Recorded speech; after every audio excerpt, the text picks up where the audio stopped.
তোমার জান্নাতের মধ্যে প্রবেশ করব না, বলি সুবহানাল্লাহ।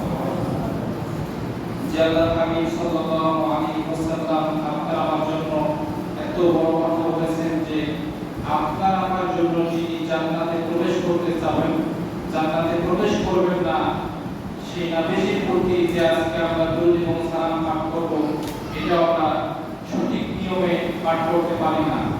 আমরা সব থেকে বড় হতভাগ্য হয়ে গেছি। যদিও বা আল্লাহ নবী সাল্লাল্লাহু আলাইহি ওয়াসাল্লাম আপনাকে আমাকে কিয়ামতের ময়দানে জাহান্নামের আগুন থেকে বাঁচাবেন এই সম্পর্কে একাধিক হাদিস বর্ণনা হয়েছে, কিন্তু এই হাদিসের উপরে যদি আপনি মনে করি যে আল্লাহ নবী বলেছেন যে আমাদেরকে জাহান্নামের আগুন থেকে বাঁচাবেন, কিন্তু এর উপর এই কথার উপর ভিত্তি করে আপনি যদি বসে থাকেন, ঘরে বসে থাকেন, আমল না করেন, নামাজ না পড়েন, আল্লাহ রাসূলের উম্মত হিসেবে যেগুলো করা কর্তব্য, যে আমলগুলো করা একান্ত জরুরি, এগুলো যদি না করেন, তাহলে আল্লাহ রাসূল সাল্লাল্লাহু আলাইহি ওয়াসাল্লাম আপনাকে আমাকে সুপারিশ করবেন না। কেননা আপনি রাসূলের উম্মত হয়ে রাসূল সাল্লাল্লাহু আলাইহি ওয়াসাল্লামের উম্মতের যে সমস্ত কাজ তার জন্য ফরজ, যে সমস্ত কাজ আপনার জন্য ওয়াজিব, যে সমস্ত কাজ আপনার জন্য মুস্তাহাব সুন্নাত, আপনি এগুলো একটাও মানছেন না।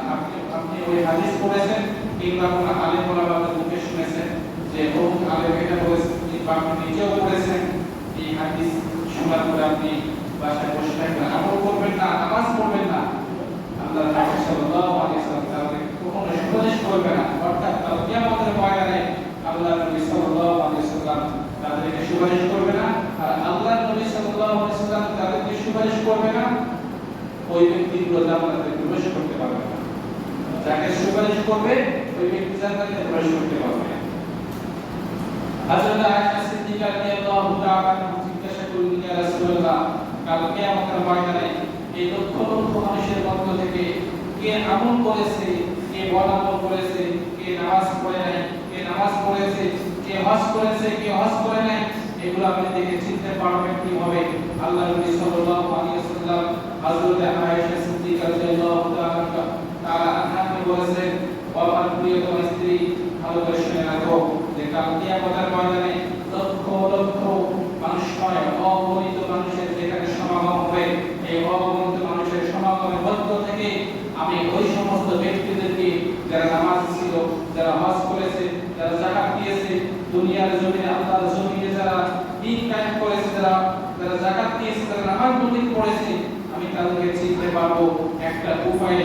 সেটা হচ্ছে যে ব্যক্তি নামাজ পড়বে, নামাজের আগে ওযু করা লাগবে। এই ওযু করার কারণে তাদের হাত, মুখ, পা, নাক, চোখ সবকিছু ঝলমল করতে থাকবে, বলি সুবহানাল্লাহ। এই ঝলমল এই লক্ষ লক্ষ কোটি কোটি মানুষের মধ্য থেকে সবাই যে নামাজি ব্যক্তি থাকবে তা কিন্তু নয়। এর মধ্য থেকে বেনামাজিও থাকবে, চোর থাকবে, বাটপার থাকবে, এর মধ্যে সবাই থাকবে। এর মধ্য থেকে আল্লাহ নবী সাল্লাল্লাহু আলাইহি ওয়াসাল্লাম চিনতে পারবে যে ব্যক্তিগুলো নামাজি ছিল, যে ব্যক্তিগুলো সম্পূর্ণ ওযু করে নামাজ পড়েছে, ওই ব্যক্তির হাত মোবারকগুলো, পা মোবারকগুলো, মুখ মণ্ডলগুলো সুন্দরভাবে ঝলমল করতে থাকবে। আল্লাহ নবী দূর থেকে দেখেও চিনতে পারবেন যে ওইটাই আমার ছিল খাস উম্মত। ওই উম্মতকে আমি জান্নাতে না দিয়ে, জান্নাত না পাঠাইয়া আমি নবী জান্নাতে প্রবেশ করলাম, বলি সুবহানাল্লাহ।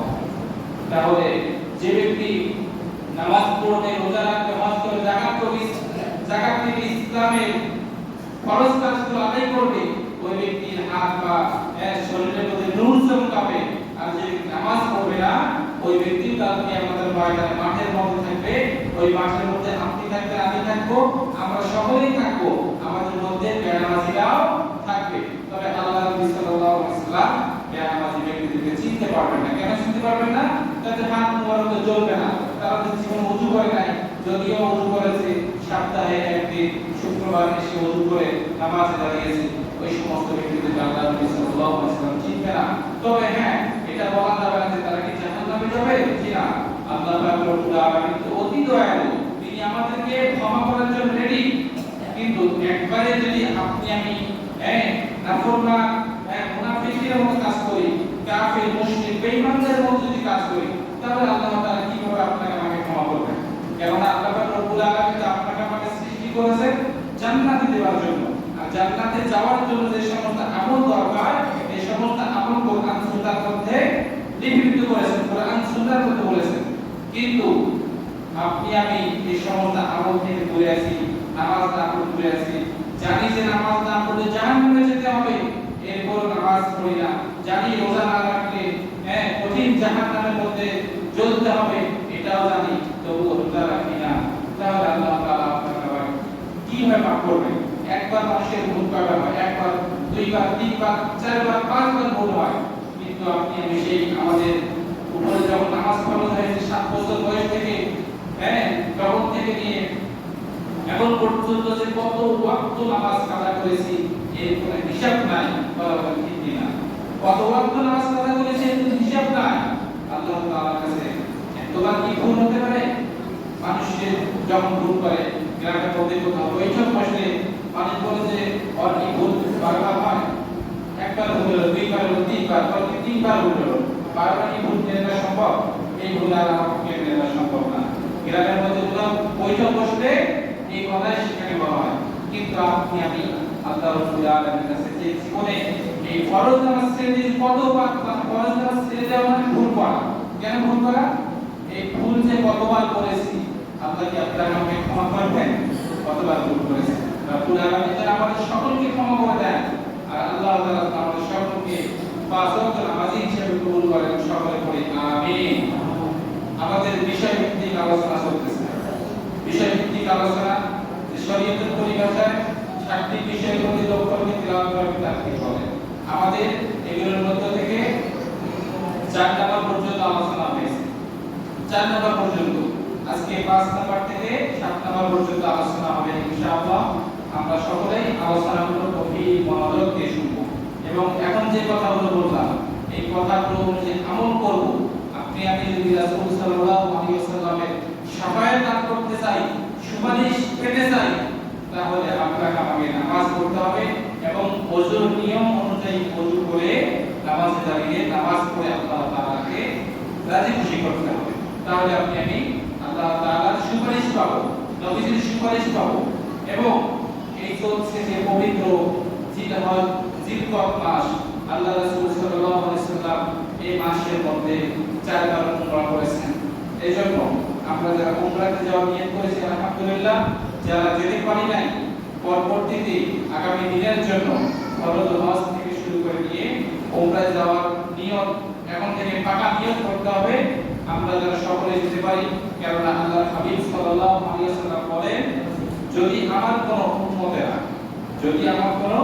উম্মতেরা আমার কবর জিয়ারত করে, আমি রাসূল কাল কিয়ামতের ময়দানে তার জন্য, ওই ব্যক্তির জন্য, কোন ব্যক্তির জন্য? যে ব্যক্তিগুলো আমার কবরটা শেষে জিয়ারত করেছে, মক্কা মদিনায় গিয়ে কবর জিয়ারত করেছে, দোয়া করে, ইস্তিগফার করে আমার জন্য দোয়া করেছে, ওই ব্যক্তির জন্য আল্লাহ তাআলা বলেছেন কাল কিয়ামতের ময়দানে শাফায়াত করা নবীজির জন্য ওয়াজিব হয়ে যাবে। সুবহানাল্লাহ, ওয়াজিব হয়ে যাবে। কত ফজিলতপূর্ণ কথা। এরপরও আমরা অনেকে সামর্থ্য থাকার পরও হজে না যাওয়ার চেষ্টা করি, মনে করি যে আগামী বছর যাব, পরের বছর যাব, কিন্তু আপনি যে আগামী বছর বেঁচে থাকবেন এর কোনো নিশ্চয়তা নাই, যেহেতু আপনার উপরে হজ ফরজ হয়ে গেছে, আপনার প্রশ্ন করুন যে হজ, যে আপনার যে অর্থ সম্পদ রয়েছে, এই অর্থ সম্পদের বিনিময়ে আপনাকে হজ করতেই হবে। আল্লাহ তাআলা যাদের অর্থ সম্পদ আছে তাদেরকে পবিত্র মক্কা মদিনায় গিয়ে হজ পালন করার তৌফিক দান করুন, সকলে বলি আমিন। আমাদের 4 নাম্বার আলোচনা হচ্ছে, বাস্তবে আলোচনা হচ্ছে সুরে সুরে কোরআন মাজিদ তিলাওয়াত করা, ভেঙে ভেঙে না পড়া। ভেঙে ভেঙে পড়ার কারণে এই কোরআন কারীম তিলাওয়াত করার মধ্যে সুর আসবে না, কি আসবে না? সুর আসবে না। কেননা একটি হাদিস প্রথমে বলেছি, ক্বালা নবী সাল্লাল্লাহু আলাইহি ওয়াসাল্লাম লাইসা মিন্না আল্লাহ ইয়াতাওয়ান্না বিল কুরআন। আল্লাহ রাসূল বলেন, যে ব্যক্তি সুরে সুরে কোরআনুল কারীম তিলাওয়াত করতে পারে না, ওই ব্যক্তি আমার দলের অন্তর্ভুক্ত নয়। আল্লাহ রাসূল লাইসা মিন্না আল্লাহ ইয়াতাওয়ান্না বিল কুরআন, বুখারী হাদিস। হাদিসগুলো অস্বীকার করার সুযোগ নাই। আসুন, এখন প্রশ্ন, অনেকের প্রশ্ন উঠতে পারে, হুজুর আমার সুর নাই, আমি কি করব? অনেকের প্রশ্ন আছে কিনা? আজ হুজুর আমার সুর নাই, হুজুর আমার সুর আসে না, আমি কি কিভাবে পড়বো? তাহলে কি আমি কি নবীজি মানে উম্মতের অন্তর্ভুক্ত নয়?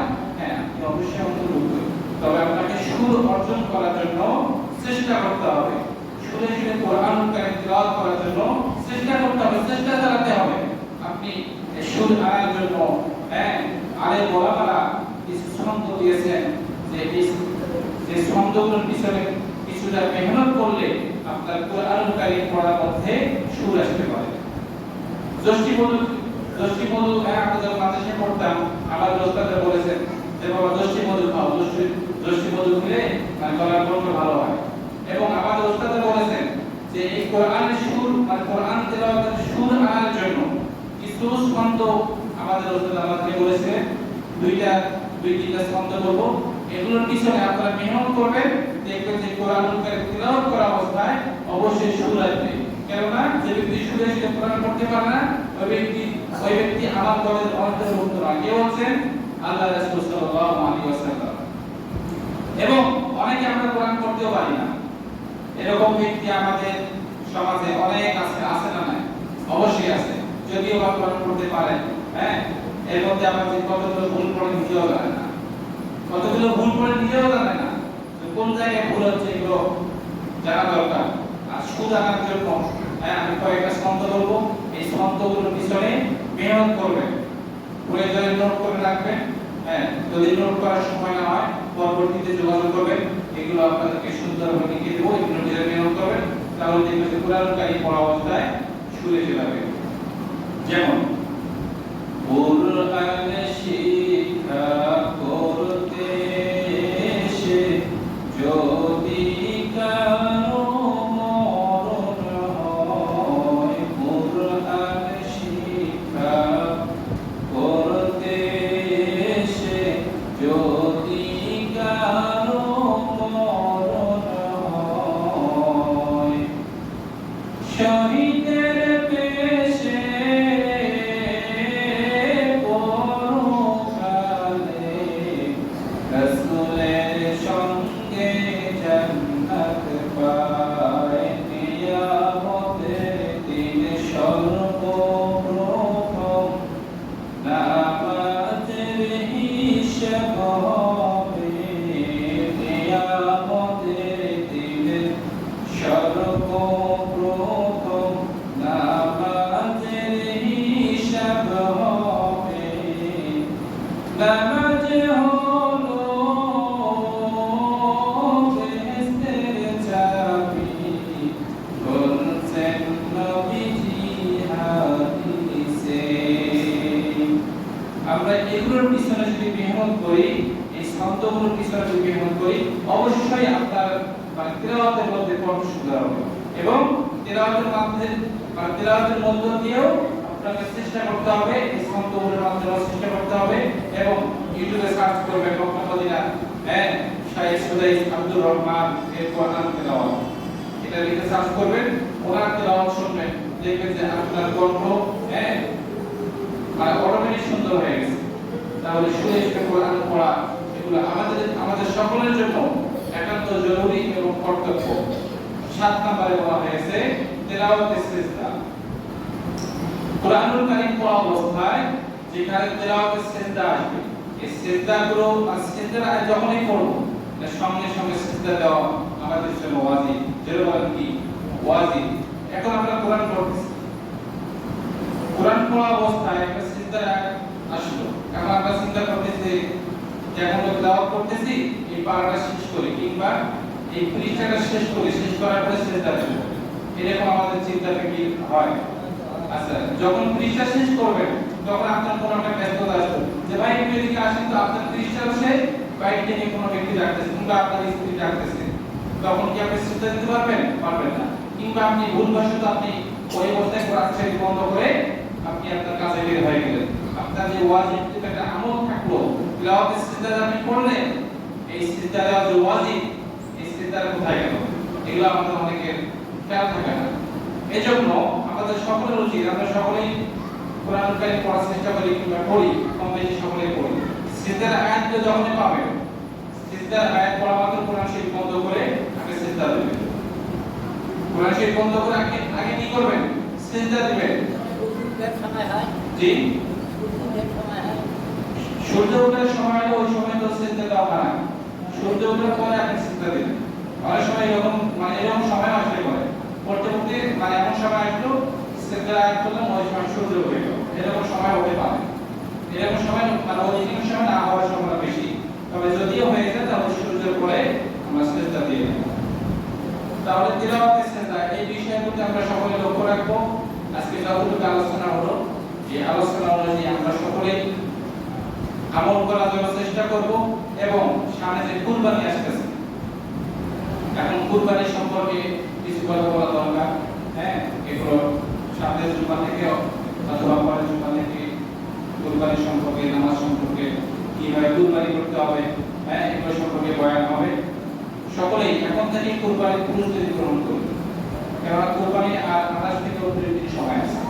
এই সময়ের মধ্যে কুরবানি হয়ে যাবে। আল্লাহ পাক রব্বুল আলামিন আমাদের সকলকে আজকে যত